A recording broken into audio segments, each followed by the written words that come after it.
Um, would anyone mind if you had to move to this location? Let me see if I can sweeten the pot a bit. If the temperature never got below 45 or above 90, lots of history, lots of culture. Did I mention that it's right on the beach? Anybody in? I see Laura and Polly and Brad, so we got at least 3 people, and Ben. So everybody wants to go there now, I get that. What I'm here to tell you today is that this is precisely where we live. Now, y'all are looking at me crazy because you're saying that certainly does not look like the side of the Juniata River, and you're right. And Lord help us all, it's going to get above 90 today, so I apologize for that.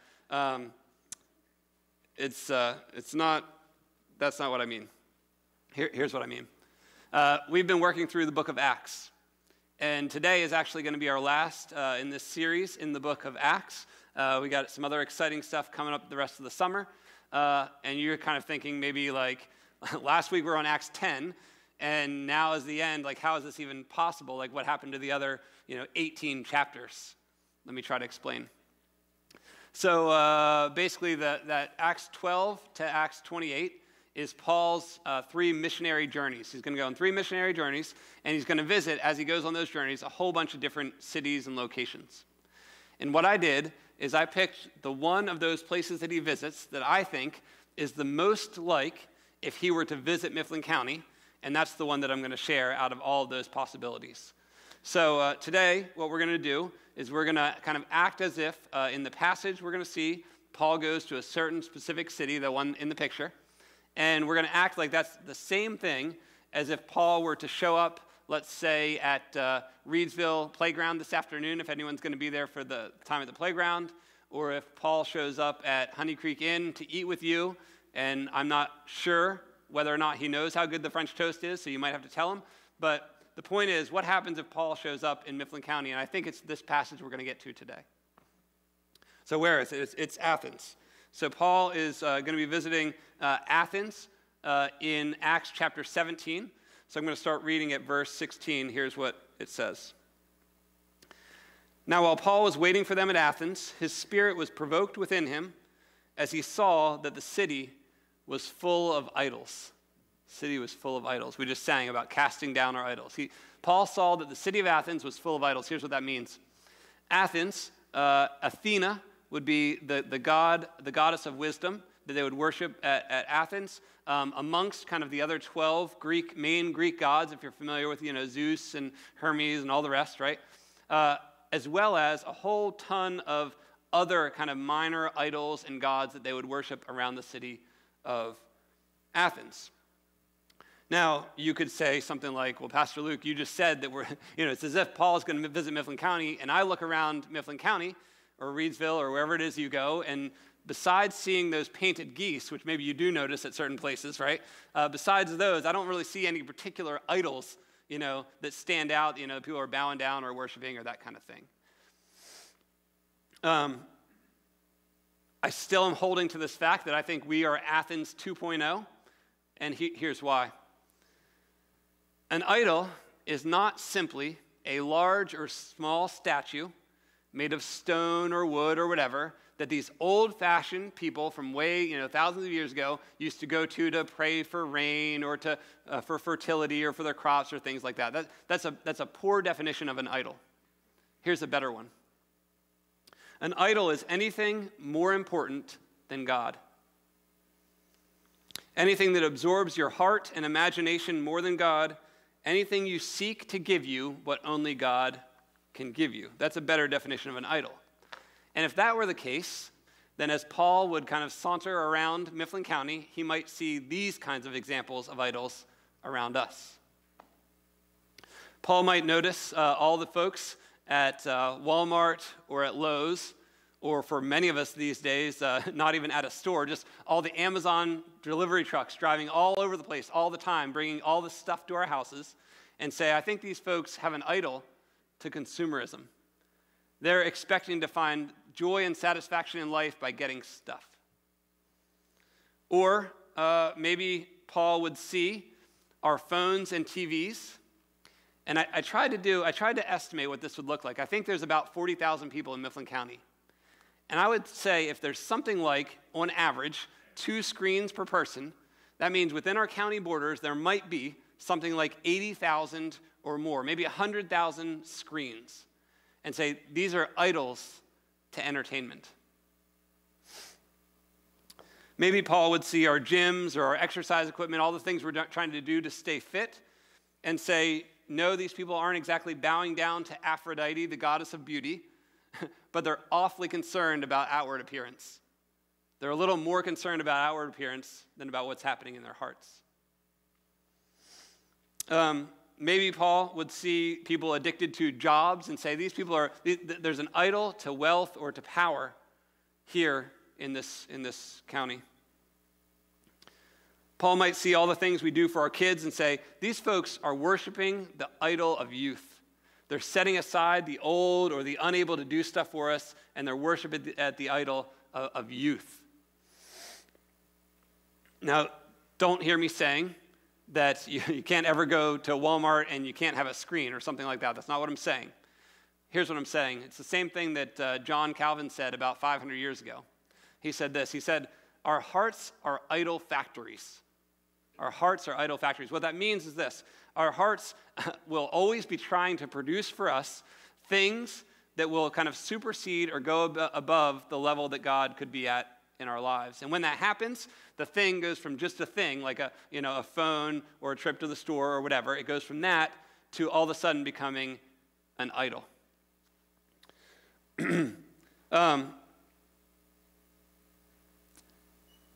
I wonder if Paul were to visit Mifflin County, what he would say are our idols. Our idols. Not necessarily everyone else's as well, but our idols. So let's continue in the passage.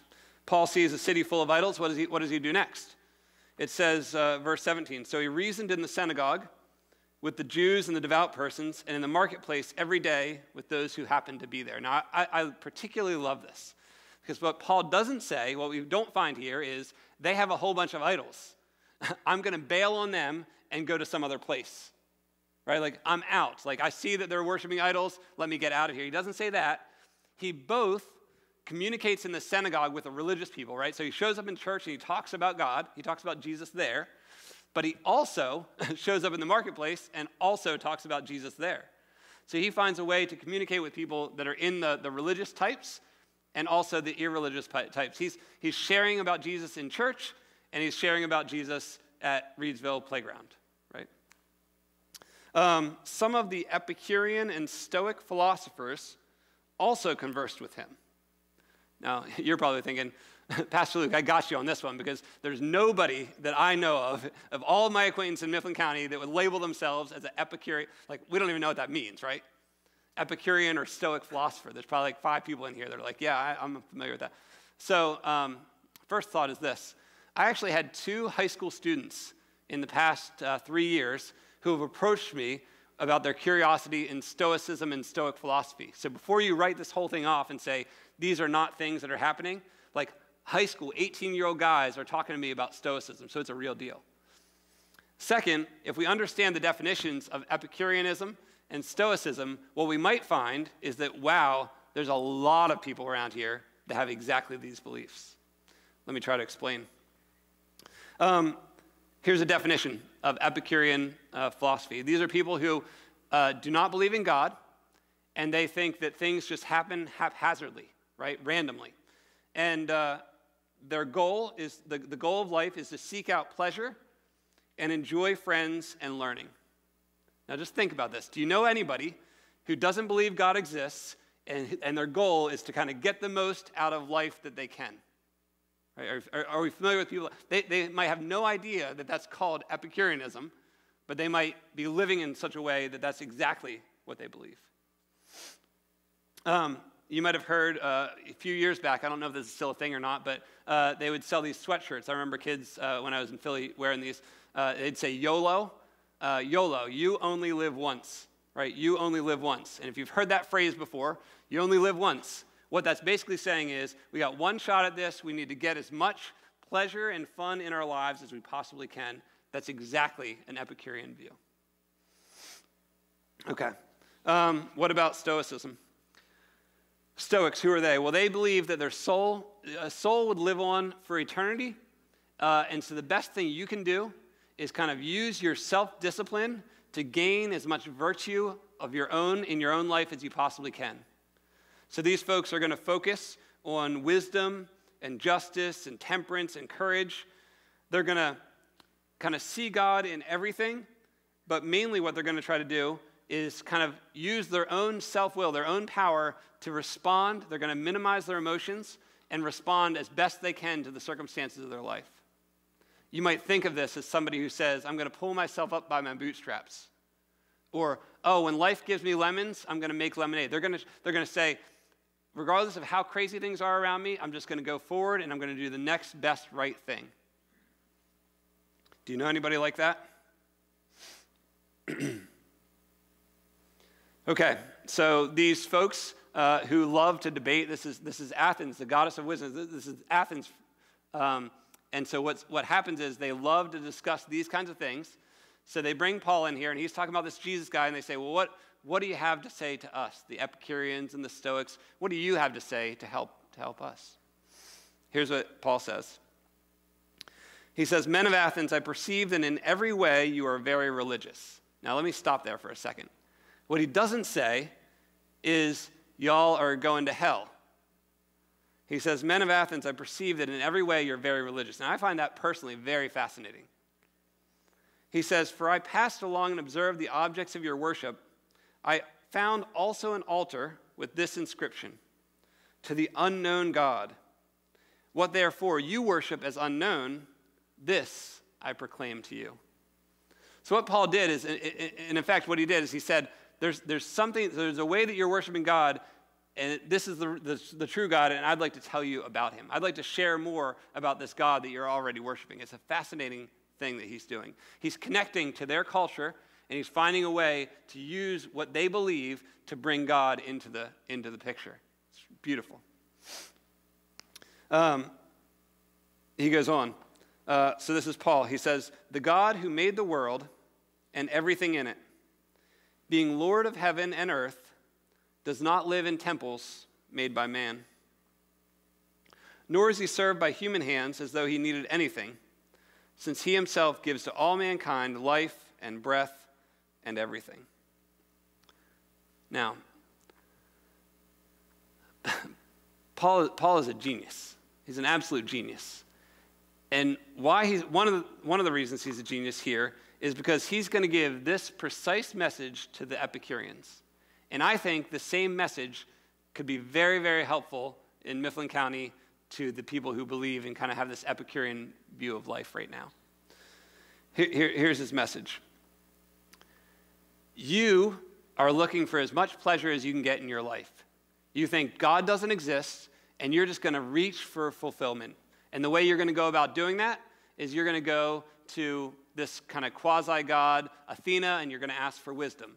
And you're going to go to Aphrodite, and you're going to ask for beauty. And you're going to go here and there and the other place, and you're going to try to, and in effect, what you're not doing is you're not submitting to a god. You're trying to get the gods to fill you up with the pleasure or fullness that you want to have. He says, you got that all sorts of wrong. Because the God who made the world and everything in it does not live in temples made by man. He's way bigger than that. He's enormously bigger than like a slot machine that you're going to go to and kind of pull this lever and hope to get whatever pleasure that you want to get out of life.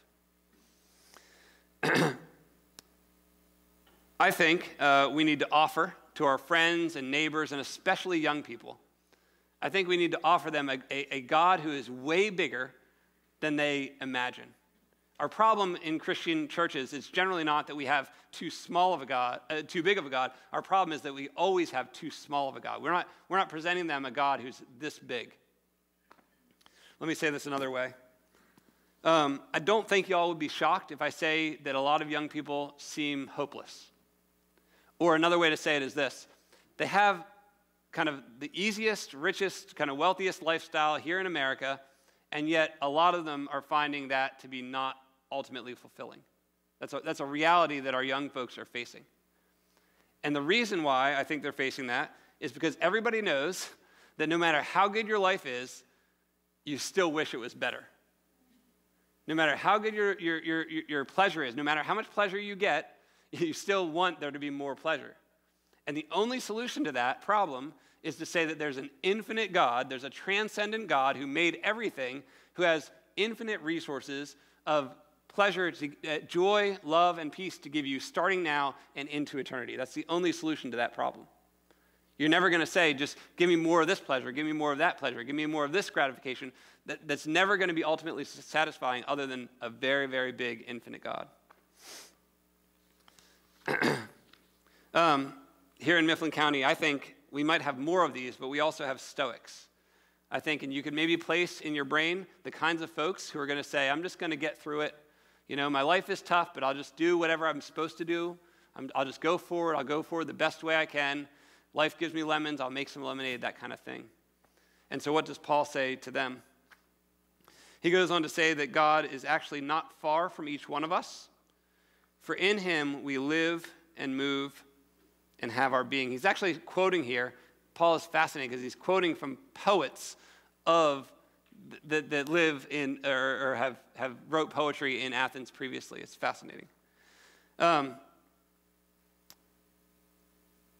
What we need to offer to the Stoics around us is this. We need to offer them an intimate God who's going to meet them in their problem. Because here's the problem. If you're a Stoic and you say, I'm just going to continue doing the next right thing, you do that, and then you find out that somebody has cancer, and you're crushed.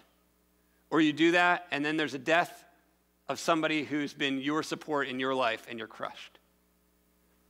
Or whatever it is, you feel like you're bearing your own and the world's burdens on your shoulders, and then you just get tired because you don't have the ability to continue forward in that.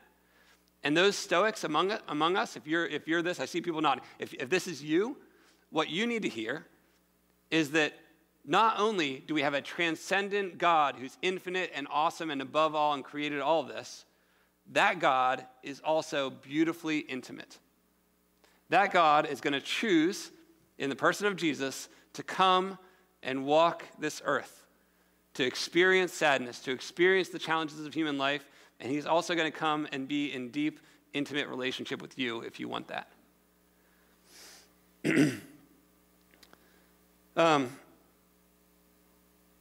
This is the great thing about Christianity. And our culture needs to hear it. And Paul knew this about the folks in Athens. And I think this is exactly the case of our people here in Mifflin County. Is some people need to see that God, the God that we Christians worship, is transcendent. He's way bigger than any of us can imagine. If there's any way that you're not finding fulfillment, that your pleasures in life come to some end and you just wish it could be better, what you need to hear is there's an infinite God who also wants that for you for eternity. Or if you feel like I can't go through this life anymore because the burdens are just too, I'm just trying to do the next right thing. I'm a Stoic and I'm just trying to power on in my own power. You need to know that same transcendent God comes down in Jesus and meets us and loves us intimately. Okay, so what do we do with this? Let me give you 4 applications, and I'm out of your way. This is, I imagine, I'm crazy, but I imagine if Paul were to show up at Walmart, or if Paul were to show up at Reedsville Park, or Kish Park, or Kish Church, or if Paul were to show up at the restaurant you're going to eat at today, or at your house, or at your family picnic, what would he kind of say to us? Or how can we apply this message today? 4 things, and I'm out of your way. Number 1, study our culture. So this is fascinating to me. I think that we tend to believe as Christians that the most important thing we can do is read the Bible so we can share the gospel with these people that we know. And Paul is showing us here, trust me, he is no slouch when it comes to reading the Bible, right? So he knows his Bible, and I'm not saying that we shouldn't do that, but I'm saying in addition to that, we also have to know the people. We have to think about the people that we're talking to and say, what are their beliefs? What are their philosophies? How are they going through their life? So we can take the gospel and apply it particularly to their lives. One of the amazing ways I've been thinking about this recently is through marriage, because I think there's a lot of people who might not say, here's the Christian gospel, here's the message of Jesus. They might turn against that and say, I want nothing to do with that. But if you say, I have something that I think could help your marriage, how does Jesus, here's a question I've been pondering for a while now, how does a relationship with Jesus make a marriage have the opportunity to be better? And if we can go to people and say, you want a good marriage, don't you? Here's how a relationship with God can make that happen. That might be a way into culture, just like Paul did here in Athens. Number 2 is to relate to all types of people.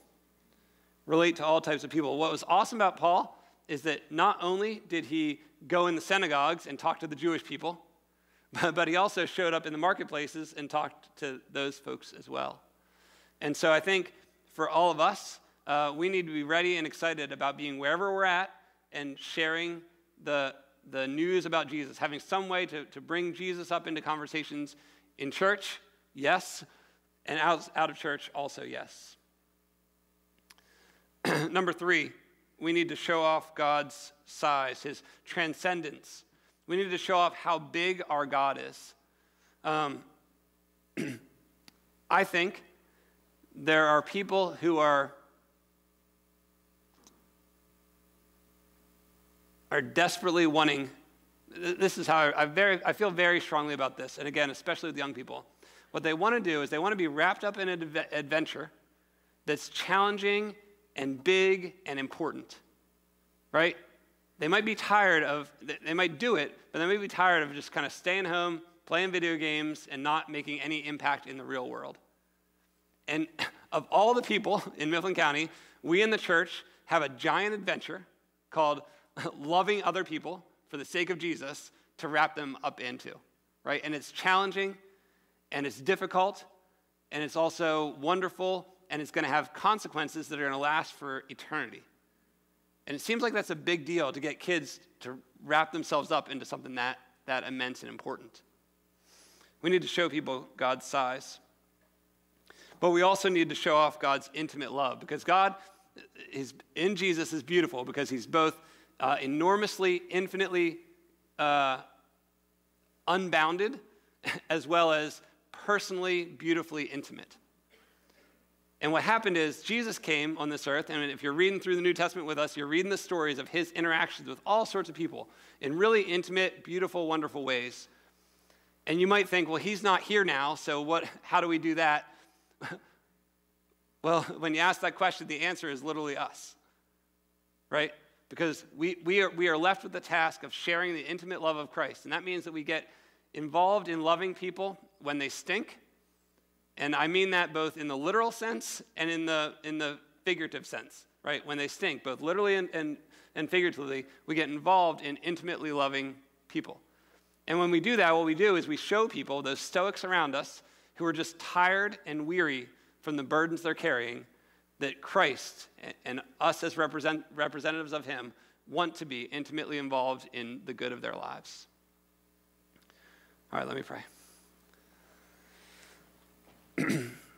Heavenly Father, I thank you for this day. I thank you for Paul, for his conversion from Saul to Paul, so that he could leave us with all of these instances of his entering various cities and towns, and especially here as he went into Athens and worked with, kind of communicated the gospel to people who were both Epicureans and Stoics, people who didn't believe in you and were just trying to get pleasure out of their life, or people who were trying to do everything on their own and just trying to be right on their own power. And I pray that you'd give us the wisdom and help to understand that the gospel speaks into both of those, and that it also speaks into our own lives. And that when we tend towards just seeking pleasure over you, you can correct that and we can learn to seek you. Or when we tend to take on more burdens on our own shoulders, you can lift those burdens and walk with us and give us peace and rest in our life with you. I pray, Lord, especially that you'd help us to understand the culture around us, and that you'd help us to see people and interact with people for the sake of Jesus, for your glory. In Jesus' name, amen.